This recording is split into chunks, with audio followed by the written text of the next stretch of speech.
గుర్తుపెట్టుకోవాల్సిన అవసరం ఉంది. ఎన్ని కష్టాలున్నా ఈరోజు ఈ ప్రభుత్వం ఒకటే ఆలోచిస్తున్నాం.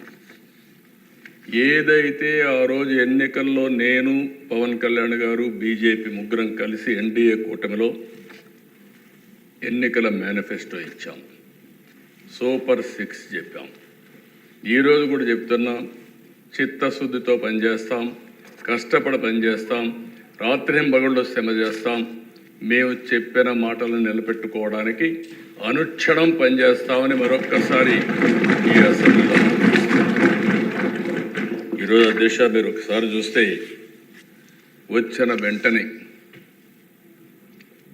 ఒకప్పుడు 200 రూపాయలు పింఛనుంటే 2000 రూపాయలు 14-19 నేనే చేశాను. అదే సమయంలో 3000 రూపాయల నుంచి 4000 రూపాయలు చేశాం. ఇంకొక పక్కన దగ్గర దశ మీరు చూస్తే 8,08,570 మంది దివ్యాంగులు. ఈరోజు మీరు చూసినప్పుడు 5 సంవత్సరాలు ఒక్క పైసా పెంచలేదు. 3,000 రూపాయల నుంచి ఒకేసారి 6,000 రూపాయలు చేసిన కూటమి ఎన్డీఏ కూటమి. అదే మరిగా దశ కడాన లెప్రసీ పేషెంట్స్ కూడా డబ్బులు ఇవ్వాలంటే వాళ్ళకి మనసు రాకపోతే 7,033 మందికి 6,000 రూపాయల చొప్పున ఇచ్చాం. ఈరోజు దశ మీరు చూస్తే 3,000 నుంచి 4,000 చేశాం, 3,000 నుంచి దివ్యాంగులకు 6,000 చేశాం. కొంతమంది లెప్రసీ కానీ డయాలసిస్ పేషెంట్స్ 10,000 చేశాం. కొంతమంది బెడ్కే పరిమితమైన వాళ్ళకి 15,000 రూపాయలు ఇచ్చి మానవత్వాన్ని నిరూపించుకున్నాం కూటమి ఎన్డీఏ కూటమి. దీనికోసం అధ్యక్ష భారతదేశంలో నేను చాలా గట్టిగా చెప్పగలుగుతున్నాను, దగ్గర 33,000 కోట్ల రూపాయలు ప్రతి సంవత్సరం 64 లక్షల మందికి పింఛన్లు ఇచ్చే ఏకైక ప్రభుత్వం, సింగిల్ లార్జెస్ట్ ప్రోగ్రామ్ కంట్రీలో ఈ యొక్క పెన్షన్స్ అధ్యక్ష. ఇది ఎవ్రీ మంత్ ఒక పవిత్రమైన సేవాభావంతో ఇస్తున్నాం. ప్రతి నెల మొదటి తారీఖు వెళ్తున్నాం. మొదటి తారీఖున ఈ పింఛన్లను ఇచ్చి ఎప్పటికప్పుడు మానిటర్ చేస్తున్నాం. పేదవాళ్ళని లక్ష్యంగా పెట్టుకుని వాళ్ళకు అన్ని విధాలు ఆదుకోవడం కోసం మనం ముందుకు పోయే పరిస్థితికి వచ్చాం. ఇదే కాదు దిశ, ఒకప్పుడు జీతాలు ఎప్పుడు వస్తాయో తెలియదు, ఉద్యోగస్తులకి ముసలి వాళ్ళకి పింఛన్లు ఇవ్వలేని పరిస్థితి. ఈరోజు గర్వంగా చెప్తున్నా, మొదటి తారీఖున ఎన్ని కష్టాలున్నా పింఛన్లు పేదవాళ్ళకి ఇవ్వడమే కాకుండా గవర్నమెంట్ ఉద్యోగస్తులకి, రిటైర్డ్ అయిన ఎంప్లాయీస్ అందరికీ అదే రోజున పింఛన్లు జీతాలు ఇచ్చే కార్యక్రమాన్ని ఏర్పాటు చేశాం. అది ప్రభుత్వం సాధించిన విజయం అని చెప్పి కూడా నేను మీకు తెలియజేస్తున్నా. అధ్యక్ష ఒకసారి బాధేస్తుంది, ప్రభుత్వం యొక్క మానవత్వాన్ని అద్దం పడుతుంది. అన్నా క్యాంటీన్ వీళ్ళు ఏమీ చేయక్కర్లేదు, కట్టిన బిల్డింగ్లన్నీ కూడా అన్నం పెడతా ఉంటే ఉన్న పడంగా వచ్చి పేదవాళ్ళ మీద కోపంతో వాళ్ళ పొట్టగొట్టే పరిస్థితికి వచ్చారు. అన్నా క్యాంటీన్లు క్లోజ్ చేశారు. ఇది నాకైతే అర్థం కాలేదు దేశ. ఈరోజు ఎన్టీ రామారావు గారు తిరుమల తిరుపతి దేవస్థానంలో ఆయన ఆ రోజు ముఖ్యమంత్రిగా వచ్చినప్పుడు అన్నదానం ప్రవేశపెట్టాడు. ఈరోజు 2,000 కోట్ల రూపాయలు కార్పస్ వచ్చింది, వడ్డీతో ఇంకా చాలామంది దానం చేస్తున్నారు. అంటే ఈరోజు ఒక సంకల్పం అనేది ఎవరు చేశారనేది కాదు, అది మంచా చెడా అని ఆలోచించకుండా ఈరోజు అదే కానీ తర్వాత వచ్చిన టీటీడీ బోర్డు కానీ లేకపోతే ముఖ్యమంత్రులు కానీ తిరుమలలో అన్నదానాన్ని కూడా వద్దని చెప్పి క్యాన్సిల్ చేసి ఉంటే ఏమైంది అధ్యక్ష? ఆ విధంగా చేయలేదు కాబట్టి అది కంటిన్యూ అయ్యే పరిస్థితి వచ్చింది. ఈరోజు మేము వస్తానే మళ్ళీ 204 అన్నా క్యాంటీన్లు ప్రారంభించాం. ప్రతి నియోజకవర్గంలో అన్నా క్యాంటీన్లు పెట్టి తద్వారా పేదవాళ్ళందరినీ ఆదుకునే కార్యక్రమానికి శ్రీకారం చుడతాం. ఇది ఈ ప్రభుత్వం యొక్క కమిట్మెంట్ అని చెప్పి కూడా నేను మీకు తెలియజేస్తున్నా.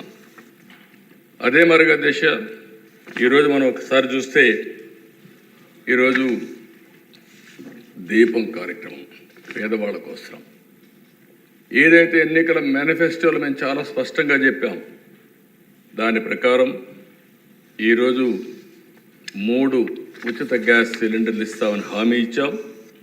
ఇప్పటికే ఒకటి రిలీజ్ చేశాం, 3 కూడా ఇచ్చేదానికి సిద్ధపడ్డాం.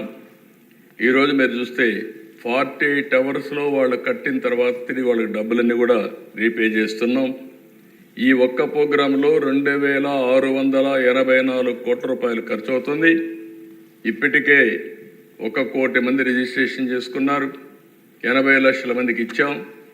686 కోట్ల రూపాయలు ఈ కార్యక్రమం కింద 93 లక్షల మందికి ఇప్పుడు లేటెస్ట్ మనోహర్ గారు చెప్పినట్టు 93 లక్షలకి ఇచ్చాం. దీనికి ఎప్పటికప్పుడు ఎవ్వరికి ఇబ్బంది లేకుండా ఇచ్చే కార్యక్రమాన్ని తీసుకుంటాం. దీపం పెట్టింది నేను మొట్టమొదటిసారి ముఖ్యమంత్రిగా వచ్చినప్పుడు పెట్టాం అధ్యక్ష, సమైక్య ఆంధ్రప్రదేశ్లో. ఈరోజు మళ్ళీ గర్వంగా ఫీల్ అవుతున్నాం. ఆడబిడ్డలు ఎవ్వరికీ ఇబ్బంది లేకుండా వంట గ్యాస్ ఉచితంగా ఇచ్చే కార్యక్రమానికి ఎన్డీఏ శ్రీకారం చుట్టాం. ఇది ఒక పెద్ద అచీవ్మెంట్ అని చెప్పి మీకు తెలియజేస్తున్నా. ఇదే కదా దిశ.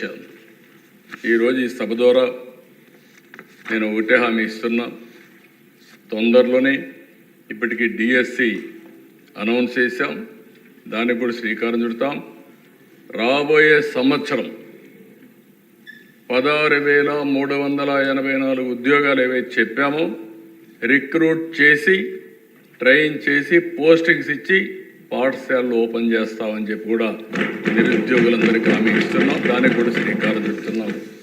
ఇది కాకుండా దిశ ఇబ్బందులు ఎన్నున్నా ఇచ్చిన హామీలు నిలబెట్టుకుంటామని చెప్పాం. మే నెలలో తల్లికి వందనం, ఎంతమంది పిల్లలున్నా అంతమందికి డబ్బులు ఇచ్చే కార్యక్రమానికి శ్రీకారం చుడతాం. ఆ కార్యక్రమాన్ని కూడా ముందుకు తీసుకెళ్తాం. ఇంకో పక్కన రైతు భరోసా ఏదైతే చెప్పామో next installment government of India ఇస్తుంది, దాంతో జమ చేసి 3 ఇన్స్టాల్మెంట్స్లో ప్రతి ఒక్క రైతుకు కూడా రైతు భరోసా కింద 20,000 చెప్పాము, దాన్ని ఫుల్ఫిల్ చేస్తామని చెప్పి కూడా నేను తెలియజేసుకుంటున్నాను. గవర్నమెంట్ ఆఫ్ ఇండియా 6,000 ఇస్తారు, మనం ఒక 14,000 ఇస్తాం. 2 మ్యాచ్ చేసి 20,000 ఇచ్చే కార్యక్రమానికి ముందుకు పోతాం. ఇది కాకుండా దిశ మత్స్యకారులు 20,000 రూపాయలు ఇస్తా అన్నాం. వాళ్ళు కూడా చేపలు వేటకు పోలేని పరిస్థితి ఉంటుంది. ప్రతి సంవత్సరం హాలిడే ఇస్తాం. ఆ హాలిడే సమయం ముందుగానే వాళ్ళకి ఇవ్వాల్సిన 20,000 కూడా వాళ్ళకి ఆర్థిక సహాయం చేసి వాళ్ళను కూడా ఆదుకుంటామని చెప్పి ఈ సభ ద్వారా తెలియజేస్తున్నా. ఈ 1-2 కాదు అధ్యక్ష, నేను ఒకటే హామీ ఇస్తున్నా. మళ్ళీ నేను ఆ విషయాలు కూడా రీఅఫర్మ్ చేస్తాను.